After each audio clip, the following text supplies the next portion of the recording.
Back on Mediacom Channel 22, talking Cougar soccer with head coach John Klein of the Columbia College Cougars. Last year, trip to the national tournament for the second year in a row, looking to make that happen again for year number 3. Off to a 4-1 start. We talked about the 4 shutout victories, and the one loss was a one-goal defeat. Up next for you, brand new addition to the AMC Conference, Benedictine University at Springfield. What can you tell me about that? Not a whole lot, right? Right. Yeah. I know very little about Benedictine Springfield. I think everybody's excited to bring them into the conference. They had one more women's soccer team, which they needed on the women's side for an automatic berth to the national tournament. But they've only had 2 results to date. Both of them conference opponents. William Woods beat them 5-0. Park beat them 6-0. It's hard to read into that. Right. 5-0 and 6-0, those are strong opponents, Woods and Park. So, and they're not completely blowouts. So, right. I certainly don't want to take them lightly. Right. We have to be prepared. We have to play at the level that we've been playing at. And, I feel good about our chances, but we won't know until they show up. Yep, that'll be online at our Marvin Owens. And you got MOBAP as well out of conference play. Tell us about what the Spartans are bringing to 2011. And very similar. I haven't seen a lot of their results. I don't think their results have been great to date, but we know what Missouri Baptist can do. And when conference play starts, Dino usually has those guys playing at a high level, and there's so much more at stake during conference play. So we travel to St. Louis next week to play them. While the results haven't been great, we don't want to take them lightly. Most definitely. And then you step up a little bit and you play Truman, and then back in the conference with Hannibal LaGrange. Let's start with stay in conference a little bit and talk about what Hannibal will have for. They're always right there. Hannibal's a battle year in and year out, and I stay in close touch with Dave Erskine, the head coach up there, and he did text me a week or so back. They lost 7-2 to Grandview. Grandview's a top 10 team right now, and Dave said it's the most goals that the team's ever given up under his leadership. But I texted him back, "Oh, you'll get it organized. Are you sure we can't play you tomorrow, though?" And sure enough, the next day they beat Graceland 3-2, and they've had good results. They were tied 1-1 against Hastings, the defending champs, and who've just set the all-time record for consecutive wins at 29 in a row. And they were tied just the other night 1-1, but he said lost their legs in the second half and lost the game 3-1. When they show up, are we going there? When we show up in Hannibal, it's always a battle. It's always an afternoon game.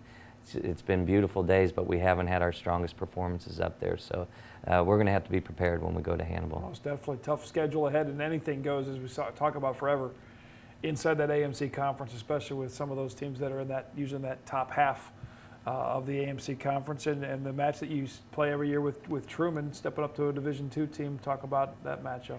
Yeah, always strong competition. Duke Cochran does a good job up there. They get a lot of quality soccer players from Kansas City and St. Louis, and they're coming down here. It'll be a great Friday night. I'm sure it'll be a great crowd. They travel very well, and I'm excited for that matchup.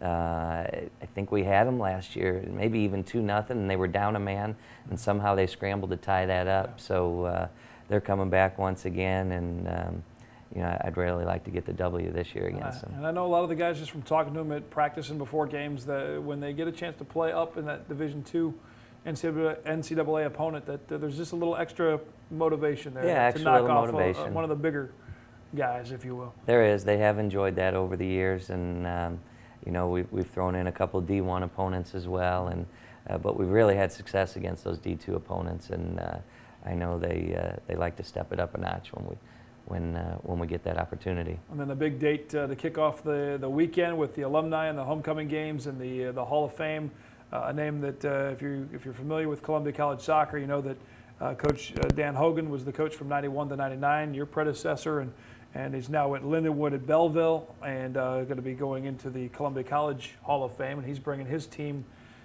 here. What's that going to be like, coaching against the former coach at Columbia College? That's going to be a lot of fun.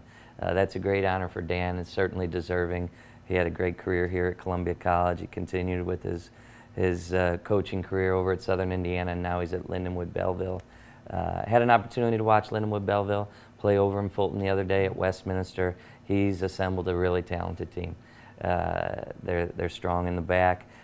They've got a couple nice center midfielders, and they've got a target player, a position that we might lack, a true big man up top that plays with his back to the goal. He can be direct and go to goal. So I think that's going to be a great battle. First on Friday night, it'll be a great evening for Dan. He'll be honored, but he's going to show up on Saturday, bringing a team with a lot of hunger and a lot of desire to win a game for their coach. Yeah, and he was, very instrumental, as Bob Burchard mentioned last week on the show about, really getting Columbia College on the map.